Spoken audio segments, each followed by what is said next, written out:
दोस्तों स्वागत करता हूँ आपके अपने channel perfect place for education point में। जैसे कि मैंने आपसे वादा किया था कि आपको चैप्टर वाइज पढ़ाया जाएगा, तो उसी प्रकार मैं आपको प्रागैतिहासिक काल को आज पूरी तरह से विस्तार से पढ़ाऊंगा। पर दोस्तों आपसे एक शिकायत है कि जो पुरानी वीडियो थी हमारी इंट्रोडक्शन की, उस पर आपका सही रिस्पॉन्स नहीं आया, तो प्लीज़ आप उसको देख लीजिए। और आज मैं आपको प्रागैतिहासिक काल को समझाऊंगा। देखिए, प्रागैतिहासिक काल में हम पहले पढ़ेंगे प्राचीन भारत का स्वरूप। प्राचीन भारत का स्वरूप किस प्रकार रहा है, मानव ने किस तरह से प्रगति करी, किस तरह से खाना पीना, किस तरह से औजार का प्रयोग करना, शिकार करना, और किस तरह से उसको पकाना या नहीं पकाना, कच्चा खाना, किस प्रकार से इसमें पूरा विस्तार से आपको बताया जाएगा। देखिए, पहले हम पढ़ेंगे प्री हिस्ट्री को। प्री हिस्ट्री में हम पढ़ेंगे, देखो प्री हिस्ट्री में है कि पुरातात्विक साक्ष्य तो मिले हैं। पुरातात्विक साक्ष्य से मतलब है कि औजार, कहीं से हड्डियां हो गई, बस्तियां हो गई, तो ये जो कहीं से छोटे कोई भी मतलब छोटे मोटे साक्ष्य हमें मिले हैं, तो उसके उसी प्रकार पर हमने इसको तैयार किया है। मतलब हमने नहीं, किसी और ने तैयार किया है, हम आपको पढ़ा रहे हैं। तो देखिए, दूसरा है लिखित साक्ष्य। तो लिखित साक्ष्य हमें नहीं मिले, तो कहाँ से लिखित साक्ष्य मिलेंगे? अगर मानव ने तो यूं समझिए कि चलना फिरना सीखा था, कहीं खाना सीखा था, शिकार करना सीखा था, अब वो पढ़ाई लिखाई थोड़ी करता था जो लिखा, मतलब लिखित साक्ष्य मिले। तो लिखित साक्ष्य हमें यहाँ से नहीं मिले। और औजार मिले से मैंने बताया आपको, औजार मिले, बस्तियां मिली, अस्थियां मिली, ये सभी हमें चीजें मिली। दूसरे में हम पढ़ेंगे आद्य इतिहास को, जिसको प्रोटो हिस्ट्री बोलते हैं। इसमें से हमें पुरातात्विक साक्ष्य तो मिले हैं और लिखित साक्ष्य भी मिले, मगर अभी तक इन्हें पढ़ा नहीं जा सका। जैसे हड़प्पा में लोग, लिपि तो थी उनकी, मगर कौन सी लिपि थी? चित्रात्मक, मतलब दीवारों पे चित्र बनाना, और उनको अभी तक समझा नहीं जा सका। तो लिखित साक्ष्य तो मिले हैं, लेकिन उन्हें अभी तक पढ़ा नहीं जा सका। देखिए, उन्हें अभी तक पढ़ा नहीं जा सका। दूसरे पर है ऐतिहासिक काल। ऐतिहासिक काल में पुरातात्विक साक्ष्य भी मिले हैं, लिखित साक्ष्य भी मिले हैं, और इसे पढ़ा भी जा सका है। जैसे बौद्ध हो गए, महाजनपद काल हो गए, तो उनके समय में लिपि थी। लिपि जैसे पाली भाषा, तो आप जानते हैं बौद्ध ग्रंथ हो गया, जैन ग्रंथ हो गया, इनको पाली भाषा में लिखा गया है, और इसको समझा और पढ़ा दोनों जा गया। प्री हिस्ट्री के बारे में पढ़ते हैं। प्री हिस्ट्री में बताया गया है कि ऐसा काल जिसके लिए लिखित साक्ष्य उपलब्ध नहीं है, इसके लिए लिखित साक्ष्य उपलब्ध नहीं है, सिर्फ पुरातात्विक साक्ष्यों पर ही निर्भर है। अब ये मैंने आपको बताया था कि ऐसे प्राणी, ऐसे जीव जो सिर्फ शिकार करके खाते हैं, किसी जानवर की हत्या करके खाना, तो वो कहाँ से लिखेंगे? जैसे मैंने आपको पहले बताया था अभी कुछ सेकंड पहले। अब देखो, नीचे बताया जा रहा है कि भारत में प्रागैतिहासिक काल की खोज का इतिहास हमें पढ़ना है। इतिहास ये कहता है कि सर्वप्रथम 1863 में रॉबर्ट ब्रूस फ्रूट का नाम का एक वैज्ञानिक था, या यूं कह लो कि एक जियोलॉजिकल सर्वे ऑफ इंडिया में एक यूं कह लो कि अधिकारी था। उस व्यक्ति ने 1863 में प्रागैतिहासिक काल की खोज करी थी। और कहाँ पे करी थी? तमिलनाडु के पल्लव रमन में। इस पल्लव रमन को आप 2-3 बार दोहराइए, पल्लव रमन। क्यों, क्या है, ये जो डिफिकल्ट नाम है, बहुत मतलब बोलने में बहुत प्रॉब्लम होगी। तो ये पल्लव रमन में इसकी खोज हुई थी। और जियोलॉजिकल सर्वे ऑफ इंडिया मूलतः भूगर्भिक वैज्ञानिक और पुरातात्विक चीजों पर ही ये काम करता था। और देखिए, मैं आपको बता दूं कि बहुत बच्चों का एक सवाल होता है कि सर ये 1863 है, याद कैसे रखें? तो देखो, एक सवाल पूछता हूं, भारत में सर्वप्रथम ट्रेन कब चलाई गई थी?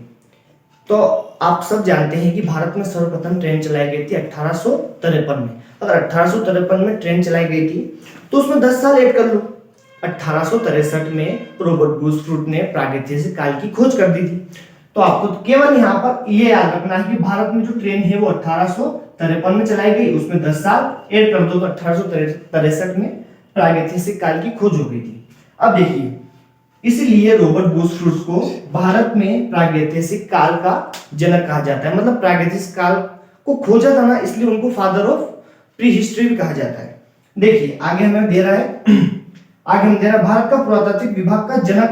देखो, भारत में पुरातात्विक विभाग खुला था और उसका जनक थे अलेक्जेंडर कलिंगम, जिन्होंने 1861 में, 2 साल पीछे चले जाओ, 1861 में इन्होंने भारत में एक भारतीय पुरातात्विक विभाग खोला। और किसकी मदद से खोला? तो लॉर्ड केनी की मदद से। लॉर्ड केनी को याद रखिएगा, इनकी मदद से इन्होंने प्रागैतिहासिक काल का एक विभाग खोला। और मतलब खोला नहीं, ये एक यूं समझ लीजिए एक निर्देशक थे। इन्होंने किसको? अलेक्जेंडर कलिंगम को निर्देश दिया कि आप एक काम करो, यहाँ पर एक विभाग खोलो। और उस वजह से वहां पर एक विभाग की स्थापना हुई।